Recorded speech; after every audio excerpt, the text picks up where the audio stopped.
Bon allez, let's go. Ok, Il est pas de travers le truc? non, parce Non. que j'ai Ah ouais, ouais, rééquilibré ouais. avec ça. Alors, on est combien? 12. Le 12, ok. Salut à toutes et à tous. Salut à toutes et à tous, nous sommes le mercredi 12 octobre et c'est Non, le... novembre. Ah, salut à toutes et à tous. Mais ça va, attends. Salut à toutes et à tous, nous sommes le mercredi 12 novembre. Bienvenue dans le 18e épisode de Tout sur ma mère. Aujourd'hui, nous allons vous parler de 4 films, dont un que maman est seule à avoir vu. Le premier, on va vous parler de Kika. Le deuxième, on va vous parler des Aigles de la République. Le troisième, c'est On vous croit. Et on terminera par le Gang des Amazones. Donc tu peux commencer pour Kika, puisque tu es celle qui a le plus aimé. Ouais, j'ai adoré. Alors, il paraît que je suis très lente pour raconter les films, donc je vais le faire super vite. Donc, Kika, ça se passe à Bruxelles. C'est l'histoire d'une jeune femme qui est assistante sociale, qui a une petite fille, et elle tombe brutalement amoureuse d'un autre homme, et elle décide de quitter son compagnon. Et peu de temps après, l'homme dont elle est tombée amoureuse et avec qui elle s'est installée, David, meurt. Et donc, elle se retrouve dans une situation financière très compliquée. Parce que son seul salaire ne suffit plus et à payer Oui, le le loyer, et voilà. loyer, etc., que le bail était au nom de son compagnon, etc. Et bref, et elle va entrer dans le monde de la prostitution, Mhm. et plus précisément de la domination. Voilà pour le résumé. Donc moi j'ai Bien, trouvé, purée, attends, même 30 secondes à peine. Vas-y. donc j'ai trouvé ce film très très chouette, très audacieux, très surprenant. Il m'a fait, enfin voilà, il m'a procuré beaucoup d'émotions, il m'a fait sourire, il m'a hyper ému, il m'a bouleversé même. C'est un film enfin, voilà, qui est marqué par un mélange des genres, qui est complètement assumé et volontaire, assumé par la réalisatrice. Il commence comme une comédie romantique par une super belle histoire d'amour, donc la rencontre de Kika avec David, qui s'appelle, le nom de ce comédien, pardon, je vais vous le trouver. Non, là, Makita Samba. Makita Je l'ai Samba. marqué Ah ouais, genre, je l'ai voilà. écrit là, Makita Samba, qui est hyper séduisant et on comprend qu'elle craque, hein. Très jolie, très belle histoire d'amour, mais vraiment pas gnangnan. Au contraire, il y a des scènes vraiment super belles, quoi, notamment dans un café avec Jean-Jacques Goldman en toile de fond qui chante. Enfin bref, c'est hyper beau, vraiment. Et puis alors après, au moment de la mort de David, on passe dans le drame social, donc complètement changement de genre. Et donc je suis allée voir le film au MK2 Bastille, il y avait en projection publique, la réalisatrice était là. Et elle expliquait que voilà, que dans la vie, la vie c'était pas une autoroute du genre, hein. On pouvait vivre un jour une comédie, enfin une histoire qui ressemble à celle d'une comédie romantique, et puis le lendemain, bah voilà, tout va mal. Et donc le cinéma, bah, c'est pareil. Et avec quand même en commun, il y a toujours dans son film, quel que soit le genre, il y a toujours l'humour. Ça, c'est un truc voilà, qui fait partie d'elle. Ce qui fait qui rend le film, même dans sa partie sociale et drame, pas plombant. Et quand même, il y a toujours quelque chose de joyeux dans cette histoire. J'ai bien aimé, j'ai beaucoup aimé cette héroïne qui, donc pour la réalisatrice, explique qu'elle a voulu faire un film finalement sur une femme qui ne s'accorde pas le droit de pleurer, le droit d'être triste. Et effectivement, Kika, c'est une femme qui part dans son métier d'assistante sociale, qu'elle exerce avec énormément de passion. Enfin, on la voit, hein, elle se donne en dehors de Mhm. ses horaires et tout. C'est une femme qui est qui aide les autres tout le temps, qui est hyper empathique, hyper active dans l'aide, mais qui, elle, ne supporte pas, n'arrive d'être aidée, qui refuse l'aide, qui a une sorte de dignité là-dessus, et qui, surtout après un deuil terrible qu'elle vit, ne s'autorise pas à être triste. Donc en fait, elle est debout, elle est blindée, elle résiste, elle pleure pas, elle vit pas le deuil, voilà. Et en général, on sait comment ça se passe dans Ouais. ces cas-là, ça vous revient comme un boomerang dans la tête. Mm. Et après, moi, je peux pas défaire aussi donc ça tient à sa personnalité, mais ça tient aussi, je pense, à la situation. C'est-à-dire qu'elle se retrouve dans une situation de détresse financière et matérielle qui fait qu'elle n'a pas le temps, elle peut pas s'accorder le temps et le luxe d'être triste et de sombrer et de pleurer parce qu'elle a une enfant, elle a à nourrir, il faut elle a plus de toit en fait. Donc voilà, c'est pas complètement, c'est lié à des considérations, c'est lié à son histoire, mais c'est aussi lié à la situation.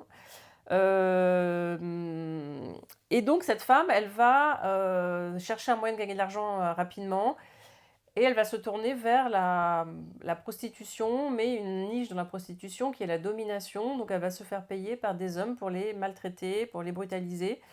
Ça donne lieu à une scène hyper drôle la première fois avec son premier rendez-vous où elle vend une culotte sale. Et c'est quand même très très marrant, notamment grâce au personnage qu'elle a mis derrière d'une vieille femme qu'on croit une grosse bourgeoise, mais c'est très marrant. Et ça, j'avais envie d'en parler parce que c'est une question que j'ai posée à la réalisatrice après la séance. C'est ce que je trouve qu'elle avait un regard plutôt assez bienveillant sur ces hommes, hein, tous les clients qui vont défiler là. Et elle disait que oui, qu'on est dans une société patriarcale de domination masculine, y compris, et même peut-être surtout, mais au niveau sexuel.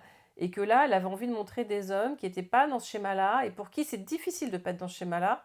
Et que c'est difficile pour un homme d'accepter, d'assumer, de vouloir être dominé et non pas dominant dans une histoire sexuelle avec une femme. Et que ces hommes-là, voilà, payaient pour être maltraités, que quelque part, ils font de mal à personne. Et que finalement, si on avait un peu plus, ça serait peut-être pas plus mal le monde s'en porterait pas plus mal. Euh, donc il y a un seul personnage qui est pas sympathique dans ses clients qui veut ne pas payer un moment. Parce que tout n'est pas rose, elle voulait pas non plus donner une version. Elle disait avec humour d'ailleurs que sinon tout le Oui, monde allait laisser tomber son job pour aller c'est faire de ça, c'est un la. métier qui reste dur à Mais bien certains sûr, moments. bien sûr. Mais voilà, en tout cas, sur le rôle, ce qu'elle veut montrer des hommes, c'était assez intéressant. Après, je voulais parler de deux choses. Que j'ai trouvé très très belles au début du film, dans la partie histoire d'amour. Donc en fait, elle dit qu'elle a dû faire un gros montage parce que dans une première version, le film faisait 3h40, donc évidemment, il fallait couper. Et que la partie histoire d'amour avant la mort de David, là, ça dure 20 minutes, mais au départ, ça durait 1h40. Donc elle a dû énormément couper. Et parmi les choix de coupe qu'elle a fait, il y a celui de l'annonce de la scène de rupture où elle quitte son compagnon et le père de sa fille. Et c'est marrant parce que moi, quand j'ai vu cette scène, je l'ai trouvée super belle parce que justement, elle s'arrête avant la conversation. Ils sont dans la cuisine, elle l'enserre, il fait la vaisselle, elle recule, ils se regardent et là, ils vont parler. Et en fait, il y a une ellipse, c'est coupé. Et elle dit qu'en fait, la scène de la rupture, elle l'a tournée, que c'était une scène qu'elle adorait, c'était pour elle la plus belle scène de son film, mais qu'elle l'a coupée parce que elle dit bon voilà, elle n'était pas nécessaire à la compréhension du film, on sait tout ce que c'est qu'une rupture. Et voilà. Et moi, la scène telle qu'elle a été faite et la coupure qu'elle a faite à ce moment-là, où juste ils se regardent et pouf, je l'ai trouvée super belle. Et pareil, il y a une ellipse importante qui est celle de la première fois où ils vont faire l'amour, tous les deux, David et elle. Euh, donc cette scène, elle a lieu dans une chambre d'hôtel de passe complètement kitsch, voilà, ou une chambre qui se loue à l'heure. Donc ils sont tous les deux pas du tout dans leur univers et ça fait 2 mois qu'ils se voient et c'est la première fois qu'ils vont faire l'amour ensemble, ils se retrouvent dans ce truc. Et donc il y a une scène superbe où ils se tiennent la main et puis après, voilà, pareil, ça coupe. Il y a l'ellipse de la scène d'amour que je trouve super, voilà, qui rend le moment très très beau.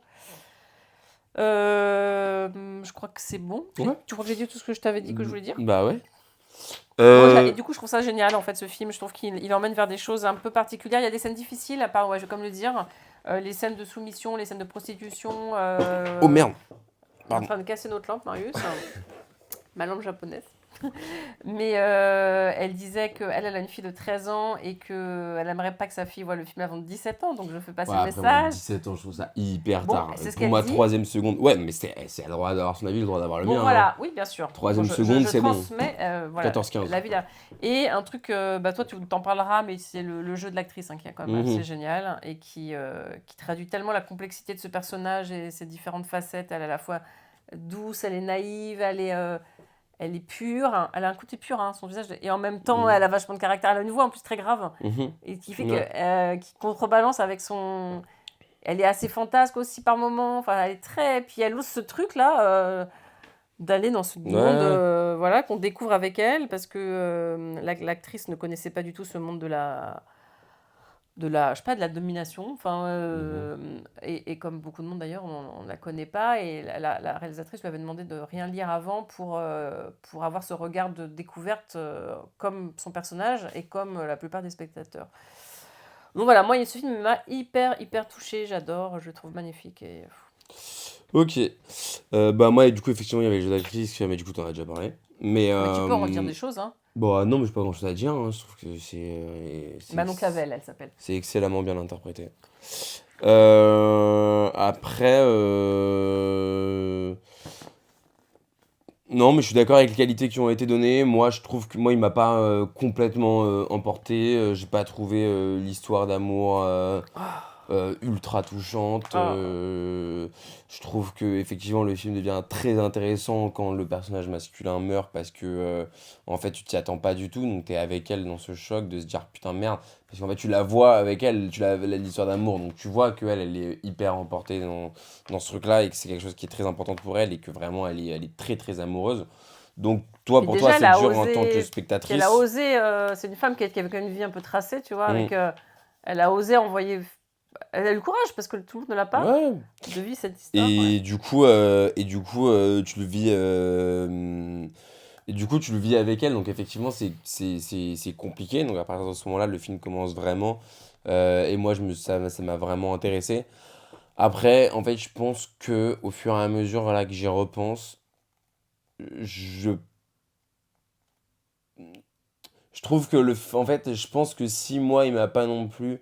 En fait, j'ai vu le film, je me suis dit, c'est un bon film. J'en suis sorti en le disant, je viens de voir un bon film. En plus, je l'ai vu au cinéma. C'était une bonne séance. En plus, c'est un film qui est optimiste, qui est pas évident, mais qui reste optimiste et tout. Après, c'est possible que je l'ai trouvé un petit peu naïf, en fait. Un tout petit peu. Tu vois, quand tu dis l'actrice, elle ne connaissait pas ça, donc elle le découvre en même temps que son personnage, etc. En fait, moi, c'est un peu exactement ce dont je m'imaginais, ce J'imaginais. que j'imaginais. Ce métier-là, c'est ce que j'imaginais. Les profils de ces hommes, c'est ce que j'imaginais. Bien que je les imaginais un peu durs, hein, tu vois, effectivement, heureusement, elle te met un personnage qui est vraiment abject et un homme qui est vraiment une mauvaise personne et qui fait vivre un sale moment à Kika. Je pense qu'il y en a plus que ça. Je pense que c'est. Oui, Voilà. Je dirais pas que c'est idéalisé, hein, non, parce oui, que oui, moi, je peut-être. dirais pas jusqu'à dire que j'ai envie de faire ça ou que j'aurais envie de faire Mhm. ça si j'étais une femme. Mais en revanche, c'est un peu. Bref, mais je trouve que c'est un. Ouais, je le trouve peut-être un chouïa naïf, un peu gentil, et limite, peut-être que j'aurais préféré si le film avait été interdit au moins de 16 ans, quoi. Pas que j'aime voir des trucs hardcore, mais quand tu rentres dans ces domaines-là, moi, si c'est pour voir Ouais, ça. mais c'est pas un En fait, j'irais documentaire même sur jusqu'à dire. sur le masochisme non plus, Non, hein, bah non, sur mais les c'est pas ce que pratiques je dis. SM. Non, mais Donc bon, je parle pas de documentaire. mm. Je parle juste de dire que moi, j'aurais aimé qu'on me montre. Non, mais du coup, c'est pour ça qu'en fait, cette partie-là, moi, m'a pas trop intéressé, en fait. Moi, ce qui m'a intéressé, c'est le moment où elle est chez ses parents avec sa Oui, moi fille, où aussi, sa c'est ce qui fille, elle se m'intéresse pisse le dans le plus. lit. Ce Oui, qui oui, m'a oui. intéressé, C'était c'est son drame intime plus le. que ce qu'elle. Ouais, bah oui, d'accord. Sauf Oui, qu'enfin, excuse-moi, mais ses rapports avec ses clients, son amitié avec ses collègues, ça prend 50% du film, mais littéralement, hein. oui, mais c'est vrai que c'est Elle, pas, je suis elle, d'accord que c'est pas le plus intéressant. et du coup, je trouve pas ça plus intéressant. Et je trouve ça dommage quand tu prends 50% de ton film sur un truc, de pas réussir à faire quelque chose qui vraiment, vraiment intéresse. Après, je trouve que voilà, c'est un personnage fort, qui Mm. vit des choses fortes et qui est mené et interprété par une actrice forte. Et que donc, c'est un film voilà, c'est un film qui fonctionne et qui marche très bien et que je recommande évidemment. Mais voilà, je trouve ça dommage en fait que je suis pas, j'irais pas rester sur ma faim, mais je trouve ça dommage en fait qu'il me reste pas tant que ça de trucs du masochisme qui pourtant est quand même pas un sujet anodin, tu vois. Ouais. Après, je sais qu'il y a une volonté pour elle de le traiter un peu comme un sujet anodin, justement pour peut-être démarginaliser ces femmes, démarginaliser ces métiers et tout. Et je le vois bien, tu vois, mais Oui, de montrer des hommes en général, tu vois, ses clients, c'est des bien hommes en sûr, souffrance, bien sûr, bien qui ont sûr. toutes des histoires, qui ont tous des Pas histoires. tous, pas Non, tous, non, non, non. enfin, dans le film, Même dans le film, bah non, oui, le, sauf pro- le premier. le premier avec qui elle va au restaurant et qui Ah ensuite elle oui. va dans la chambre, Non, c'est, lui, il est il juste, rien il ne nous aime dit que c'est juste. un homme en souffrance, hein. Non, non, non. Oui, Il dit juste au début, il est pas trop satisfait parce qu'il dit voilà, tu me frappes peut-être pas assez fort, etc. oui, Mais il dit oui, ce oui, qu'il veut, oui, mais lui, il il est a pas, juste on besoin connaît d'être. pas sa vie, et voilà. Ouais, ouais, ouais. Justement, ça bien de montrer que c'est pas des hommes en souffrance qui demandent ça. Tous. Bah, il y en a, il est en Euh, souffrance physique, Ouais, parce mais il y qu'il a est toujours des gens malade. qui sont en souffrance dans la vie, tu vois. C'est pour ça Oui, que je oui, trouve oui, ça bien oui, qu'elle te oui. montre qu'il y a tout. Il y a des hommes qui sont en souffrance, des hommes qui ne le sont pas. Mm. Voilà. Et comme d'ailleurs, les femmes qui se prostituent, tu vois, tu sais pas si elles le font toutes comme Kika parce qu'elles ont besoin d'argent. Tu sais pas. Mm. Enfin bref. Ouais, voilà. Voilà. Je vais m'arrêter là. Mais en Ouais. tout cas, c'est un bon film. Ensuite, on enchaîne avec Les Aigles de la République, réalisé par Tariq Saleh, qui est également le réalisateur des deux premiers volets de la trilogie du Caire, Ouais. qui étaient La Conspiration du Caire et Le Caire confidentiel, et qui sont donc des films qui tendent à parler du pouvoir politique en Égypte, donc de la corruption qui sévit dans ce Et de pays-là la dictature, mené de ce que par c'est qu'une un dictature. dictateur qui est le dictateur Al-Sisi. Ouais, Mm. ouais, de la dictature, ouais. Enfin, c'est vraiment, du pouvoir politique, de Oui, la oui, oui, corruption, oui. voilà. Mais voilà, donc moi j'avais juste vu la conspiration du Caire qui se passait au sein qui se passait dans le domaine religieux. Voilà, et du coup celui-ci, Les Aigles de la République, qui se passe au sein du milieu artistique, de l'industrie cinématographique égyptienne. Euh, et donc le film raconte l'histoire d'un homme qui est la star du cinéma au Maroc. Juste vous retrouvez En le nom du Égypte. personnage quand même. Oh, en Égypte, pardon. Le nom du Le personnage? nom du personnage, ouais. Mm. C'est Georges Fahmy, Ah ouais. qui est interprété par Fares Fares. Et donc lui, c'est la star du cinéma égyptien. Donc l'intouchable, quoi. Le mec, il est dans un film, ça cartonne. Et, euh, et il est pas... il est même, on sait d'ailleurs, comme tu as dit, mais on sait qu'il est anti-pouvoir. Hein, il n'est pas du tout musulman pratiquant. On ne sait pas s'il croit en Dieu ou pas, mais en tout cas, on sait qu'il n'est pas dans la pratique stricte de l'islam. Il boit de l'alcool, il a une maîtresse, il est divorcé. Voilà. Et Euh, puis il a des propos anti de temps en oui, oui, temps. oui, ouais, ouais. En Donc, plus, ouais, ouais, il est plutôt anti-pouvoir. ouais. Évidemment, il le milite pas parce qu'il ne Oui, tu peut peux pas, pas. Oui, mais oui, oui, voilà. oui.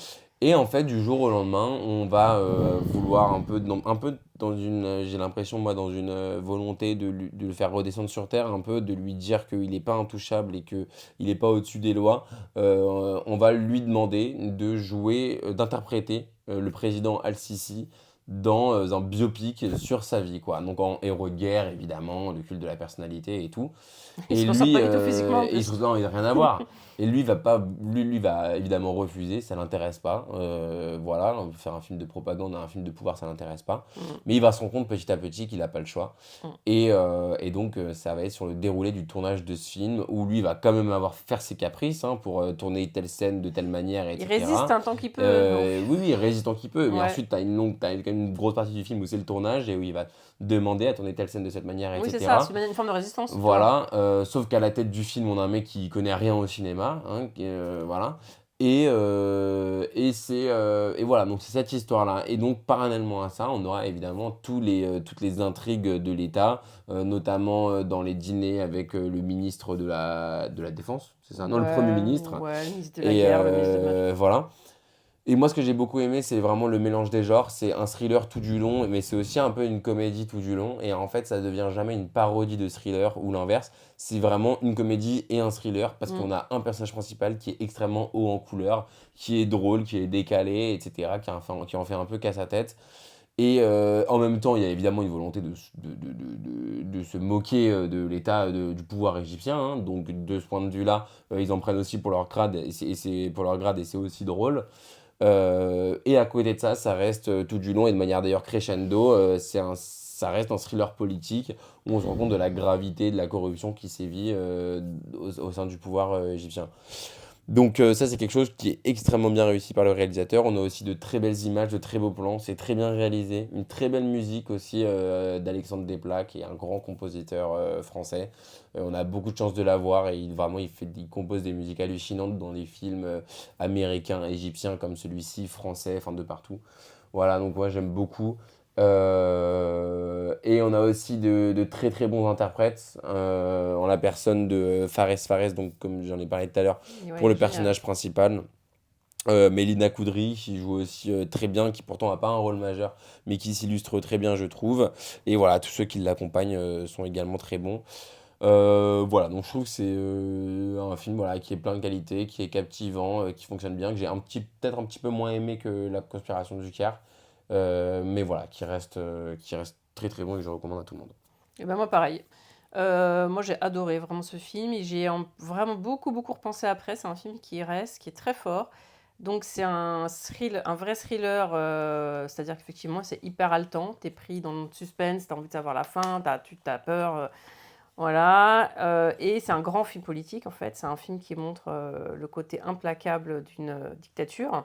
Comment, en fait, ils asservissent, même les détracteurs. C'est-à-dire qu'à un moment, on peut tenter de résister, mais c'est le pouvoir et le système qui sera plus fort. Et donc là, il y a tout au long du film, donc, parce qu'au départ, c'est comme un homme assez libre, hein, comme disait Marius, qui en fait un peu qu'à sa tête et qui, finalement, dans ce pays, il est un peu protégé par son statut de star, donc il fait, voilà, il est un peu, d'ailleurs, c'est pas un personnage très sympathique, et qu'on voit comment l'étau se resserre sur lui et qu'à un moment, et donc ça, il y a de l'humour, mais de moins en moins, et comment à un moment il a plus le choix. La vie de sa famille est menacée, le pouvoir met en place un chantage terrible, et il voit des gens mourir autour de lui. Enfin, on n'est plus du tout dans la rigolade, et voilà, on voit ce que c'est qu'une dictature en fait. Et donc ça, c'est montré de manière très méthodique et ça fait vraiment froid dans le dos et c'est très fort. Mm. Et voilà, et c'est passionnant parce que c'est un thriller. Il a choisi le genre du thriller pour appuyer son propos politique, pour l'exprimer. Et, Ouais, comme il avait et du fait coup, ça d'ailleurs marche pour super bien. les deux films d'avant, hein. C'est vraiment Mais j'ai pas vu une malheureusement. trilogie de. Enfin, j'ai pas vu Le Quart Confidentiel, mais déjà le titre t'indique quel genre de film ça va être. Ouais, Et ouais, effectivement, c'est à chaque fois c'est du thriller et du thriller très bien mené, quoi. ouais. Et l'acteur, il est sans sauce. Ouais. Ok, très bien. Ouais. On enchaîne avec On vous croit que t'es la seule à avoir vu, donc je vais te laisser en Ouais, alors parler. je vais faire aussi bien que en rapidité que pour mon premier film pour Kika. Mhm. Alice, mère d'une ado et d'un petit garçon, Étienne, divorcée depuis 4 ans. Et depuis 2 ans, ses enfants ne voient plus leur père depuis que Étienne, en fait, a dénoncé son père et a dit qu'il avait subi une agression sexuelle de sa part. Et là, donc ça fait 2 ans que les 2 enfants ne veulent plus voir leur père, ne l'ont pas vu. Et là, le père fait une procédure auprès du juge des affaires familiales, donc ça se passe en Belgique, hein, à Bruxelles, euh, pour essayer de récupérer la garde même partielle pour revoir ses enfants. Voilà. Donc c'est un film qui est vraiment, j'aime pas trop l'expression, c'est un peu stéréotypé, mais bref, film coup de poing, ça veut dire qu'on est dans son fauteuil. Non mais si, mais je le dis parce que c'est un peu Ouais, mais ça. si, vas-y. C'est-à-dire j'étais scotchée à mon fauteuil pendant, il dure 1h20, mais heureusement pas plus parce que on respire plus en fait pendant tout ce temps-là. C'est vrai, je l'ai vu, un peu comme le film là, qui se passait dans un hôpital en Suisse, là, où on suit une infirmière. Là, c'est encore plus intense. Ah ouais. Ouais, tu vois. Et là, ouais, on est en apnée, quoi. Et c'est une très grande force. Donc, c'est un film que je trouve hyper important donc, sur le propos, puisque donc, c'est un sujet dont on commence à parler, mais il est temps de le faire. Il y a un livre qui sort là d'une journaliste qui s'appelle Inceste d'État. Il y a Mélissa Torio qui a consacré un documentaire à ce sujet, donc sur ces femmes qui essayent de protéger leurs enfants d'un père violeur et qui sont finalement, qui se retrouvent les accusés, qui sont pour certaines vont en prison, perdent le droit de garde. Et voilà, donc le film et il y a une sorte voilà, de ce qu'explique cette journaliste, de déni systémique en fait, de cette violence sexuelle de père. Et donc voilà, le film montre très bien, il se passe, donc sur les 1h20, il y a 55 minutes qui se déroulent dans le bureau du juge, une 55 minutes voilà, qui sont filmées quasiment en temps réel. Et on voit que voilà, cette femme qui vit un cauchemar depuis la révélation de son fils, et même avant, parce que son mari, c'était pas le mari idéal non plus avant ça. En fait, tout va se jouer en 1 heure sur ce qu'elle va dire, sur ce que son mari va dire, sur ce que les avocats vont dire. Et donc, toute cette angoisse, le drame qu'elle vit depuis des années et toute l'angoisse de ce moment-là que nous, en tant que spectateurs, enfin là, où les deux réalisateurs arrivent à nous faire ressentir en tant que spectateurs, ce moment-là, voilà, où tout va se jouer. Et donc, la caméra choisit enfin, les réalisateurs hein, choisissent vraiment de placer leur caméra pour l'essentiel sur le visage de la mère. Et donc, elle fait passer des émotions, enfin, toutes ces émotions, elles passent sur son visage.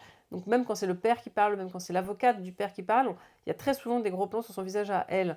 Et ça, je trouvais que c'était très, très fort et vraiment un moyen de jamais faire retomber l'intensité. Euh, donc, pendant ces 55 minutes, donc, il y aura l'avocat du père, enfin, l'avocate du père, le père va parler, l'avocate de la mère et l'avocat commis d'office des enfants vont parler. Ils vont s'exprimer chacun à leur tour, donc devant la juge. qui, elle, la juge, contrairement au spectateur, n'a pas le début du film ni la fin, qui donne un éclairage supplémentaire au spectateur, c'est-à-dire que nous, on sait que c'est vrai que les violences sexuelles elles existent, que cette femme, que cette famille, elle est complètement explosée à cause de l'attitude du père. Donc voilà, ça c'est un truc que j'ai trouvé au niveau cinématographique dans la construction du film très intéressant. Donc ce qui se passe juste avant et ce qui se passe juste après, c'est des scènes d'une grande violence et qui sont extrêmement importantes pour le film. Euh, c'est un beau film, hein. C'est pas que le propos est très fort et c'est vraiment un film sur un fait de société, mais au-delà de ça, c'est super bien filmé. Il y a des choix de réalisateurs forts qui sont pris. Il y a une lumière qui est très belle. Il y a un jeu d'acteurs, même si tous ne sont pas des acteurs, parce que les avocats, ce sont de vrais avocats, ce qui ajoute vraiment quelque chose aussi au film.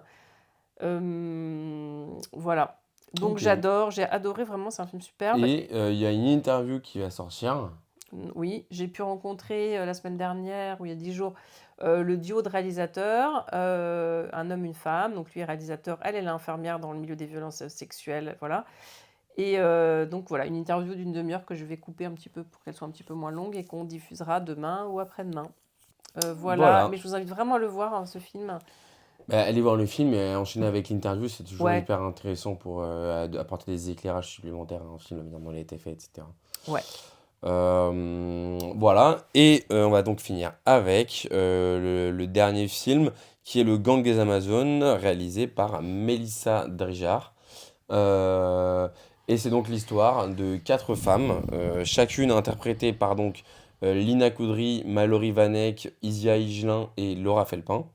Euh, c'est des femmes qui vivent, pour trois d'entre elles en tout cas, dans une banlieue défavorisée parisienne dans les années 80 et qui, après des vrais gros problèmes d'argent, notamment avec les allocations Familial. familiales, vont se trouver comme moyen, pour apporter de l'argent, de braquer des banques. Parce qu'en plus, c'est des femmes aussi qui ont des enfants, pour certaines, à nourrir et tout. Donc elles vont se mettre à braquer des banques. Et c'est donc une histoire vraie qui s'est vraiment déroulée dans les années 80. Et ces femmes-là ont pu braquer plusieurs banques au départ, en toute impunité. Et elles ont été surnommées par la presse le gang des Amazones, ce qui a donc donné son titre au film dont nous allons parler aujourd'hui. Alors moi je trouve que c'est un film plutôt pas mal, plutôt réussi dans ce qu'il veut faire. Voilà, ça se regarde bien. Je trouve qu'il y a une fin dans le tribunal qui est assez efficace et assez intéressante, qui raccroche bien les événements avec la thématique sociale, enfin la problématique sociale qui est quand même au centre de cette histoire-là au départ. Euh, je trouve que il y a aussi quelque chose d'assez marrant et d'assez intéressant lors de la traque et même de quand elles réfléchissent à faire ce coup-là, avec toute la dimension qui tourne autour du fait que c'est des femmes et que donc on ne pourra pas les suspecter. Je trouvais ça assez bien. Je trouve que c'est assez saisissant l'éclairage que ça donne, en tout cas sur vraiment la condition des femmes dans les années 80. Les années 80, ça ne nous paraît pas si loin que ça.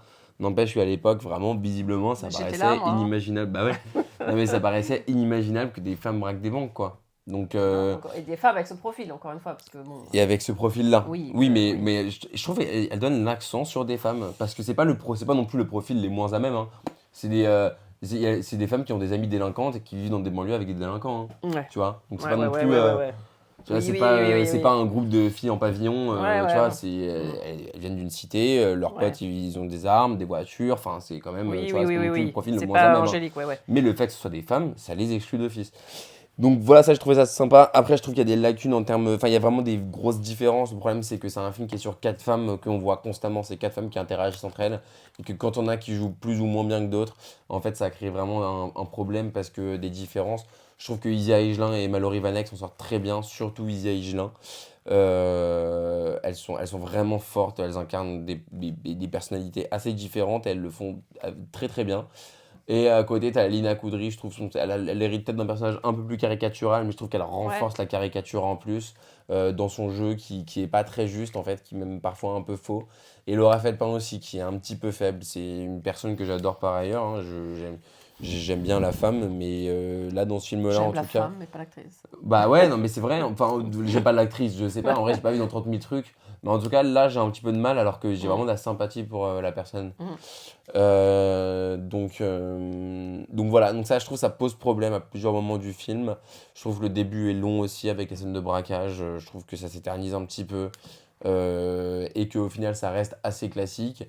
Et pour finir, je trouve que l'image, enfin c'est plus possible en fait de vouloir montrer les années 80 et de mettre un filtre quasiment sépia sur ton film. Je trouve qu'il y a un vrai problème d'étalonnage en tout cas qui rend assez désagréable au départ, en tout cas, la vision du film. Après, c'est qu'une image, tu t'y habitues au fur et à mesure et tout.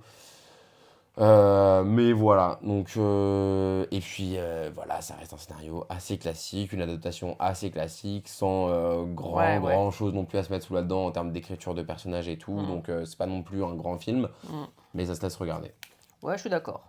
Bon, là, c'est un peu dur de passer, je trouve, après les 3 films qu'on vient d'évoquer, qui sont quand même d'excellents films, en tout cas pour moi, je trouve pas, On vous Mm. croit, Kika et Les Aigles de la République. C'est un film, oui, honnête, divertissant. Moi, là, j'ai pas adoré toute la première partie, les braquages, j'ai trouvé que c'était vraiment du déjà vu, quoi. Les déguisements, la préparation du braquage, etc. Ça m'a pas tellement Ouais, tu sais ce qui va se passer, c'est enthousiasmé. long, Ouais, c'est... et puis c'est un peu caricaturé les personnages quand même, Ouais, hein, ouais, un peu. Lina Koudry, elle est... waouh.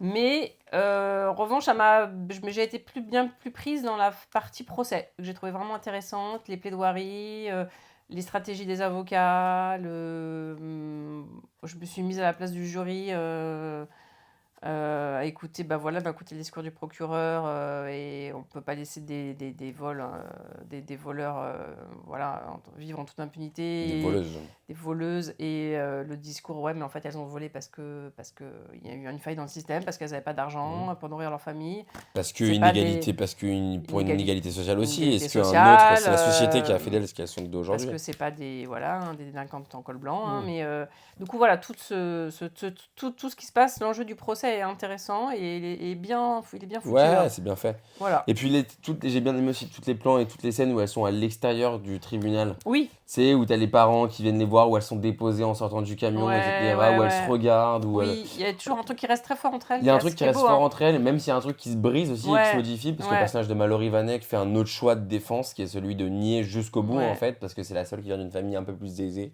un peu plus riche, et donc on Et sent c'est le qu'il y choix a de ses une... parents, oui. Oui, c'est le choix de ses parents, mais elle l'accepte et on Mm. sent qu'elle a aussi un peu honte de ça, parce Ben qu'elle oui, se elle est un peu sous renferme l'emprise, totalement ouais, ouais. sur elle-même, Mm. et on sent que ça les autres le savent en fait, Oui, les autres s'en rendent compte, donc ouais. Il lui pardonne aussi. il lui pardonne aussi, il y a une forme Ouais, de tendresse aussi, ouais. enfin Ouais, il il y y a un a... truc de beau entre Il y a, ces ouais, quatre il y a personnages. quand même des trucs assez jolis. Ouais, ça et le procès, ouais. Ouais, voilà. Voilà. Donc, de toute façon, on se retrouve bientôt avec l'interview sur le film On vous croit. Et puis la semaine prochaine pour les prochaines sorties qui vont arriver. Et d'ici là, portez-vous bien et très bonne semaine De cinéma, de cinéma. entre autres.